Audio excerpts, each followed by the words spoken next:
ورتل القرآن ترتیلا۔ قرآن مجید کے حوالے سے اللہ مالک الملک نے بھی اور رسول اللہ صلی اللہ علیہ وسلم نے بھی ہمیں کئی قسم کی نصیحتیں کی ہیں۔ ان میں سے 3 باتیں۔ پہلی بات، قرآن مجید کو خوب ٹھہر ٹھہر کر پڑھنا چاہیے، تسلی سے، آرام سے، سکون اور اطمینان کے ساتھ پڑھنا چاہیے۔ اس سلسلے میں واضح طور پر اللہ مالک الملک نے یہ حکم دیا ہے وَرَتِّلِ الْقُرْآنَ تَرْتِيلًا، اور قرآن مجید کو خوب ٹھہر ٹھہر کر پڑھ۔ ہمارے پڑھنا ہی نہیں آتا، ٹھہر ٹھہر کے کیا پڑھنے؟ اگر کسی کو آتا ہے تو وہ پنجابی میں قرآن پڑھ رہا ہوتا ہے، وہ اپنی مرضی سے ہی پڑھتا ہے۔ جس طرح اس نے اردو سیکھی ہے، انگلش سیکھی ہے، میتھ سیکھی ہے، دوسری چیزیں اس نے سیکھنی ہیں، اس نے سمجھا قرآن مجید بھی ایسے ہی ہے، بس ایسے پڑھتے جاؤ۔ مسلمانوں کی اکثریت ایسی ہے جو سمجھتے ہیں عربی ہمیں تھوڑی بہت آتی ہے تو قرآن مجید بھی آتا ہے، وہ پڑھتے جا رہے ہیں بیچارے۔ تو کہتے ہیں جیسا بھی ہے اللہ تعالیٰ ثواب دے گا۔ تو اللہ مالک الملک نے حکم کیوں دیا ہے پھر یہ ٹھہر ٹھہر کر پڑھنے کا؟ پھر رسول اللہ صلی اللہ علیہ وسلم نے صحابہ کرام رضی اللہ عنہ کو پڑھ کے سکھایا ہے، دکھایا ہے پڑھ کے، اور پھر جبریل علیہ السلام نے رسول اللہ صلی اللہ علیہ وسلم کو بھی پڑھ کے سنایا ہے۔ تو اتنی اہمیت اس کی، اور ہم سمجھے بس ٹھیک ہے اسی طرح چلتا رہے گا کام، تو یہ درست نہیں ہے۔ یہ بھی ایک اللہ مالک الملک کا حکم ہے اور واضح ترین حکم ہے۔ اللہ کے لیے خود بھی اس حکم کو مانیے اور اپنی اولاد کو بھی سکھائیے۔ خالی یہ نہیں ہے کہ بس ہمارا ایک بچہ پڑھ جائے گا کوئی بات نہیں ٹھیک ہے، باقی بچوں کو قرآن ہی نہیں پڑھنا آتا۔ میں نے کئی مرتبہ یہ بات ذکر کی ہے، مجھے بڑا دکھ ہوتا ہے جس وقت ہمارا کوئی بھی مسلمان فوت ہوتا ہے، خاص طور پہ جس وقت ہمارے بزرگوں میں سے کوئی بزرگ، بوڑھوں میں سے کوئی بوڑھا فوت ہوتا ہے، یقین جانیے مجھے بہت زیادہ دکھ ہوتا ہے۔ باقی بہت کچھ اس نے زندگی میں کیا ہوتا ہے، اگر نہیں نہ کیا اس نے، قرآن مجید نہیں سیکھا اس نے، اسلام کوئی نہیں سیکھا اس نے، اور یہی حساب دینا تھا اس نے آگے جا کر قبر میں۔ تو حساب یہی دینا ہے، یہ تو حساب نہیں دینا کہ بچوں کے لیے حلال روزی کمائی تھی یا حرام روزی کمائی تھی، بچوں کے لیے مکان بنائے تھے یا نہیں بنائے تھے، بچوں کے لیے ساری زندگی محنت مزدوری کرتا رہا، یہ حساب تو نہیں نہ دینا۔ پہلا جو حساب ہے وہ تو اللہ تعالیٰ کی عبادات کا ہے، اور عبادات میں سے دین کو سیکھنا یہ ہر مسلمان پر فرض تھا، لیکن بیچارہ سیکھ ہی نہیں سکا۔ تو اللہ کے لیے ابھی اس دور میں ہمیں تھوڑی ہوش کرنی چاہیے، تھوڑی آنکھیں کھول لینی چاہیے، کانوں کو کھول لینا چاہیے، اچھی طرح اس بات کو سیکھنے کہ قرآن مجید سیکھیں۔ اللہ تعالیٰ کے ہمارے اوپر تھوڑے انعام ہیں، ہم گھر بیٹھے بیٹھے آرام سے قرآن مجید سیکھ سکتے ہیں۔ چلے زیادہ نہیں، ہر روز کی ایک آیت سیکھیں، سیکھیں تو صحیح نا۔ اور یہ قرآن مجید کی بڑی عظیم قسم کی تاثیر ہے، آپ تھوڑا سا سیکھنا شروع کریں، یقین جانیے باقی آپ کو خود ہی آنا شروع ہو جائے گا۔ اللہ نے بڑی برکت اس میں رکھی ہوئی ہے۔ تو اللہ کے لیے تھوڑی سی توجہ کیجیے، قرآن مجید کو سیکھیے اور ٹھہر ٹھہر کر اس کو پڑھیے۔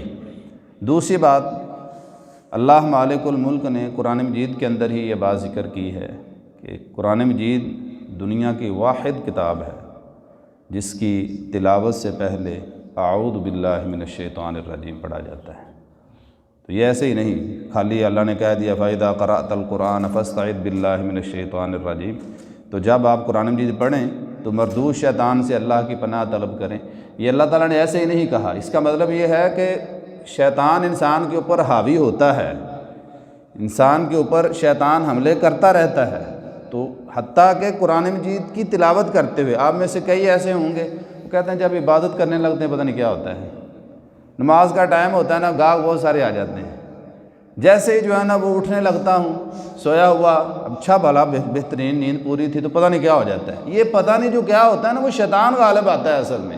اور اللہ مالک الملک نے قرآن مجید میں یہاں تک کہا ہے وَإِمَّا يَنزَغَنَّكَ مِنَ الشَّيْطَانِ نَزْغٌ فَاسْتَعِذْ بِاللَّهِ۔ یہ بھی یاد رکھو جب تمہیں یہ پتہ چل جائے نا شیطان نے حملہ کر دیا ہے تو پھر بھی تم نے یہی پڑھنا ہے اعوذ باللہ من الشیطان الرجیم۔ تلاوت کرنے سے پہلے بھی اعوذ باللہ من الشیطان الرجیم، ایڈوانس ہی بندہ پناہ طلب کر لیتا ہے کہ یا اللہ قرآن پڑھنے لگا ہوں، یہ نہ ہو قرآن پڑھتے پڑھتے کوئی حملہ ہو جائے، تو اس سے پہلے ہی اعوذ باللہ۔ اور اسی طرح عام زندگی کے اندر کسی موقع پر بھی انسان محسوس کرتا ہے کہ عبادت کی طرف دل نہیں جا رہا، پریشانی ہو رہی ہے، دشواری ہو رہی ہے، اعوذ باللہ من الشیطان الرجیم، بہترین وظیفہ ہے شیطان سے بچنے کے لیے۔ افسوس یہ ہے کہ ہمارے بہت سارے لوگ وہ سورہ بقرہ پڑھتے رہتے ہیں، نوافل پڑھتے رہتے ہیں، اور پتہ نہیں گوشت اپنے سر سے بار بار کے وہ تقسیم کرتے رہتے ہیں آفات سے بچنے کے لیے، مصیبتوں اور الجھنوں سے بچنے کے لیے۔ تو اللہ نے بہترین وظیفہ دیا ہوا ہے۔ شیطان سے بچنا چاہتے ہو، فَإِذَا قَرَأْتَ الْقُرْآنَ فَاسْتَعِذْ بِاللَّهِ مِنَ الشَّيْطَانِ الرَّجِيمِ۔ تو تلاوت کرنے سے پہلے بھی ہمیں اعوذ باللہ کا اہتمام کرنا چاہیے، اور عام حالات کے اندر بھی۔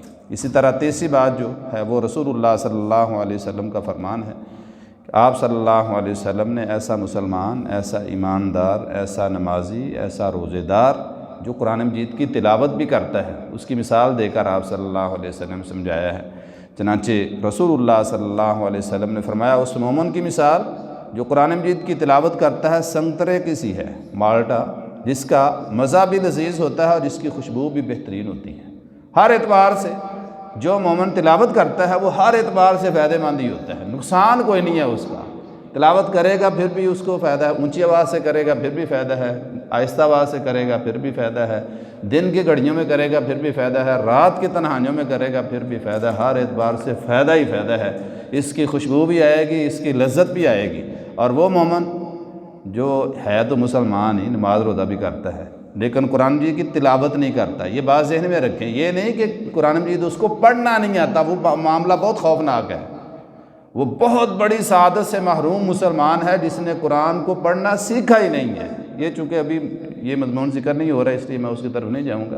اس وقت بات یہ ذکر ہو رہی ہے جو مومن قرآن مجید پڑھنا اس کو آتا ہے لیکن تلاوت نہیں کرتا مصروفیت کی وجہ سے، اللہ کے رسول صلی اللہ علیہ وسلم نے فرمایا اس کی مثال کھجور کی سی ہے۔ اس کا مزہ عمدہ ہوتا ہے لیکن اس میں خوشبو نہیں ہوتی۔ تو تلاوت کی تو اپنی ایک خوشبو ہوتی ہے نا، تلاوت اگر کرے تو جس طرح کھجور پڑی ہوئی ہے اس کی خوشبو کوئی نہیں ہے لیکن ہے مزیدار وہ۔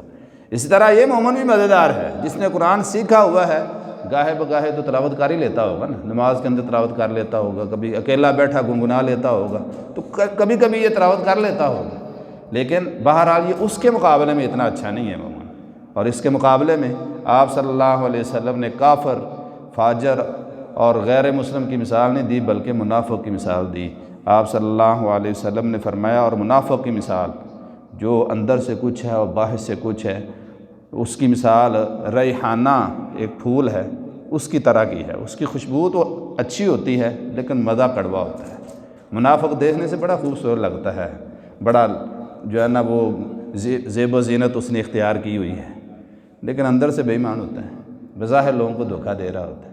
اسی طریقے سے وہ مسلمان کلمہ تو اس نے پڑھا ہوا ہے، وہ مسلمان جس نے قرآن سیکھا ہی نہیں، تلاوت کبھی کی نہیں، یہ لوگوں کو دھوکہ دے رہا ہے، بظاہر بہت اچھا مسلمان ہے، ماشاءاللہ کیا بات ہے جی اس کی، لیکن قرآن مجید کوئی نہیں پڑھنا آتا۔ اس کی مثال تو منافق کی مثال اللہ کے رسول صلی اللہ علیہ وسلم نے دی ہے۔ جس طرح وہ پھول ہوتا ہے اس کی خوشبو تو اچھی ہوتی ہے، مسلمان کی خوشبو اچھی ہے، مسلمان ہونا یہ کوئی بری بات تھوڑی، بہت اچھی بات ہے، لیکن اس کا مزہ بہت کڑوا ہوتا ہے۔ جس طرح منافق اس کا معاملہ بڑا خوفناک ہے، اسی طریقے سے وہ بندہ، وہ مسلمان جو قرآن مجید کی قرأت نہیں کرتا اس کا ذائقہ بہت کڑوا ہوتا ہے، وہ بہت نقصان دیتا ہے۔ اور دوسری بات آپ صلی اللہ علیہ وسلم نے فرمائی اور اس منافق کی مثال جو قرآن مجید کی تلاوت بھی نہیں کرتا، اندرائن کی سی ہے، جسے ہم تمہ کہتے ہیں عام طور پر، کڑوا ہوتا ہے، جس کا مزہ بھی کڑوا ہے اور اس میں کوئی خوشبو بھی نہیں ہے۔ وہ مسلمان جو تلاوت کو سیکھے بھی نہ، کرے بھی نہ، تو اس کی مثال بے منافق کیسی ہوئی؟ تو اللہ مالک الملک نے بڑی عظیم قسم کی کتاب یہ ہمیں عطا فرمائی ہے۔ یہ قسمیں اٹھانے کے لیے نہیں دی، یہ الماری میں پیک کر کے رکھنے کے لیے نہیں دی۔ کتنے مسلمان اس وقت موبائل آنے کے بعد، کمپیوٹر آنے کے بعد ایسے ہیں جن کو ایک عرصہ ہو گیا قرآن مجید کو دیکھے ہوئے، ایک عرصہ ہو گیا قرآن مجید کو ہاتھ لگائے ہوئے۔ کئی ایسے ہوں گے جنہوں نے پچھلے رمضان میں قرآن سنا تھا، ابھی تک انہوں نے قرآن نہیں سنا بھی نہیں بیچاروں نے، کتنے ایسے ہوں گے۔ پھر اللہ تعالیٰ کے عذاب نہیں پڑھنے تو اور کیا پڑھنا ہے۔ یقین جانیے رحمتیں، سعادتیں، برکتیں یہ تو ہمارے انتظار میں بیٹھی ہوئی ہیں۔ اللہ مالک الملک تو چاہتے ہی یہی ہیں کہ ہمیں معاف کر دیں، ہمارے درجات بلند کر دیں، ہمارے اوپر رحمت کریں، ہمیں سعادتیں عطا فرمائیں، ہمیں برکتیں عطا فرمائیں۔ اللہ یہ چاہتے ہیں اور اس کے پیچھے بنیاد کیا ہے؟ قرآن مجید کی طرف آ جائیں۔ تو آج کی جو نصیحت ہے وہ یہی ہے کہ ہمیں قرآن مجید اس کی تلاوت سیکھنی چاہیے، ٹھہر ٹھہر کر قرآن مجید کی تلاوت کرنی چاہیے، قرآن مجید سے قرات کرنے سے پہلے اعوذ باللہ جو ہے اس کا اہتمام کر کے ہمیں پڑھنی چاہیے، اور اسی طریقے سے یہ بھی یاد رکھنی چاہیے کہ مجھ سے قرآن مجید کی کوئی خوشبو بھی آتی ہے یا نہیں آتی، یا مجھ سے گانوں کی اور گالیوں کی بوئی آتی رہتی ہے۔ ایسا معاملہ تو منافق کا، مجرم اور فاسق کا ہوتا ہے۔ مومن کی مثال تو اللہ کے رسول صلی اللہ علیہ وسلم نے یہ دی ہے، جس طرح مالٹا سنترا ہوتا ہے، اس کی خوشبو بھی اچھی، اس کا مزہ بھی اچھا، مجھے بھی ایسا مسلمان بننا چاہیے، مجھ سے خوشبو آئے قرآن مجید کی، مجھ سے خوشبو آئے اسلام کی باتوں کی، نہ یہ ہو کھجور کی طرح اندر ہی اسلام ہے اور ذائقہ بڑا اچھا ہے لیکن باہر خوشبو آتی ہی نہیں ہے۔ ایسا مسلمان وہ بھی چل جائے گا، یہ بات ذہن میں رکھیں، ایسا مسلمان چل جائے گا لیکن کوئی اچھا نہیں ہے۔ تو ہمیں اللہ مالک الملک نے جہاں بھی عبادت کا حکم دیا ہے، عبادت کے ساتھ احسن کا بھی حکم دیا ہے، عبادت احسن، اعلیٰ اور اچھی ہونی چاہیے۔ اللہ کے لیے اپنے اعمال کا خوب جائزہ لے کر ہمیں قرآن مجید کے ساتھ اپنے آپ کو منسلک کر لینا چاہیے، وابستہ کر لینا چاہیے۔ بھلے ہر روز کی ایک آیت ہی سیکھیں، بھلے ہر روز کی ایک آیت ہی پڑھیں، بھلے ہر روز کی ایک آیت ہی سنیں، کچھ نہ کچھ تو تعلق جوڑ لیں، انشاءاللہ اللہ مالک الملک اس کی بہت ساری برکتیں اور سعادتیں ہمیں عطا فرمائیں گے۔